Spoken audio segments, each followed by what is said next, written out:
Hello friends, welcome to off time office. நாம இன்னைக்கு ITR income tax e filing போர்ட்டலோடைய login பாஸ்வேர்டை எப்படி ரீசெட் பண்ணலாம்னு சொல்லிட்டு பார்க்கலாம் வாங்க. கூகுளில் ஐடிஆர் ஃபைலிங் சொல்லிட்டு டைப் பண்ணிட்டு சர்ச் பண்ணீங்கன்னா இங்க ஃபர்ஸ்ட் www.incometax.gov.in சொல்லிட்டு இந்த லிங்க் கிளிக் பண்ணிக்கோங்க. இப்போ இ ஃபைலிங் வெப்சைட் ஓப்பன் ஆயிடுச்சு. இந்த இடத்துல பாத்தீங்கன்னா லாகின் சொல்லிட்டு ஒரு பட்டன் இருக்கு, இதை கிளிக் பண்ணிக்கோங்க. இப்போ இந்த இடத்துல பாத்தீங்கன்னா என்டர் ஒரு யூசர் ஐடின்னு இருக்கு. இந்த இடத்துல உங்களுடைய பேன் நம்பரை டைப் பண்ணிக்கோங்க. பேன் நம்பரை டைப் பண்ணிட்டு கண்டினியூ சொல்லிட்டு இந்த பட்டனை கிளிக் பண்ணிக்கோங்க. இப்போ இந்த இடத்துல பாத்தீங்கன்னா பாஸ்வேர்டு கேட்கும். உங்களுக்கு பாஸ்வேர்டு மறந்துச்சு அப்படின்னா கீழே பாத்தீங்கன்னா ஃபர்கட் பாஸ்வேர்ட் சொல்லிருக்கு, இதை கிளிக் பண்ணிக்கோங்க. இப்போ இங்க என்டர் யூசர் ஐடின்னு கேக்குது. இந்த இடத்துல உங்க பேன் நம்பர் மறுபடியும் டைப் பண்ணிக்கோங்க. பேன் நம்பர் டைப் பண்ணிட்டு கண்டினியூ சொல்லிட்டு இந்த பட்டனை கிளிக் பண்ணிக்கோங்க. இப்போ பாத்தீங்கன்னா 3 வழி கொடுத்துருக்காங்க. இந்த 3 ஆப்ஷன் வழியாகவும் நம்மளுடைய பாஸ்வேர்டை ரீசெட் பண்ணிக்கலாம். ஃபர்ஸ்ட் வந்து OTP on mobile number register with Aadhaar. First option நீ கிளிக் பண்ணி போனீங்கன்னா உங்க ஆதார் கார்டு ரிஜிஸ்டர் பண்ண மொபைல் நம்பருக்கு ஒரு ஓடிபி வரும், அதை கொடுத்து ரிசெட் பண்ணிக்கலாம். செகண்ட் ஆப்ஷன் போனீங்கன்னா டிஜிட்டல் சிக்னேச்சர் சர்டிஃபிகேட், அதாவது டிஎஸ்சி டோக்கன், உங்ககிட்ட ஒரு டோக்கன் டிஜிட்டல் சிக்னேச்சர் டோக்கன் இருந்துச்சுன்னா அதை யூஸ் பண்ணியும் நீங்க பாஸ்வேர்ட் ரீசெட் பண்ணிக்கலாம்.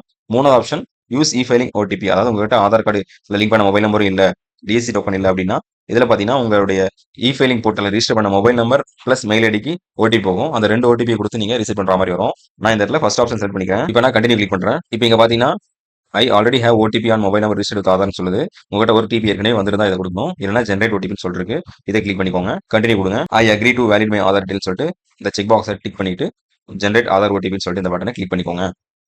இப்போ பாத்தீங்கன்னா உங்களுடைய ஆதார் கார்டு லிங்க் பண்ண மொபைல் நம்பருக்கு ஒரு ஓடிபி வந்திருக்கும், அது இந்த இடத்துல கொடுத்துக்கோங்க. நீங்க ஓடிபி டைப் பண்ண வாட்டி கீழே வெரிஃபைன்னு சொல்லிட்டு இந்த பட்டன் இருக்கு, இதை கிளிக் பண்ணிக்கோங்க. உங்க ஓடிபி வெரிஃபை ஆன வாட்டி பாத்தீங்கன்னா set new password confirm new password option வந்துருச்சு. இந்த இடத்துல உங்களுடைய நியூ பாஸ்வேர்ட் என்ன கொடுத்து விரும்புறீங்களோ அதை கொடுத்துட்டு கீழே சப்மிட் பட்டனை கிளிக் பண்ணணும். இப்போ இங்க பாத்தீங்கன்னா உங்க பாஸ்வேர்டுக்கு வந்து ஒரு சில கிரைட்டீரியா ஃபாலோ பண்ணணும். அதாவது மினிமம் 8 கேரக்டர் அது இருக்கணும். அதுல வந்து அப்பர் கேஸ் லோயர் கேஸ் இருக்கணும், நியூமெரிக்கல் கேரக்டர் இருக்கணும், பிளஸ் சிம்பிள் ஏதாவது இருக்கணும். இதெல்லாம் இருக்கிற மாதிரி ஒரு பாஸ்வேர்ட் நீங்க செலக்ட் பண்ணி கொடுக்கணும். உங்க பாஸ்வேர்ட் கொடுத்துட்டு இங்க சப்மிட் பட்டனை கிளிக் பண்ணிக்கோங்க. பாத்தீங்கன்னா அப்டேட் சக்சஸ்ஃபுல்லி வந்துருச்சு, உங்களுடைய பாஸ்வேர்ட் வந்து ரீசெட் ஆயிடுச்சு. நீங்க எகைன் இந்த போர்ட்டல ப்ரொசீட் டு லாகின் கிளிக் பண்ணி உங்களுடைய நியூ பாஸ்வேர்ட் கூட லாகின் ஆயிக்கலாம். தேங்க்யூ.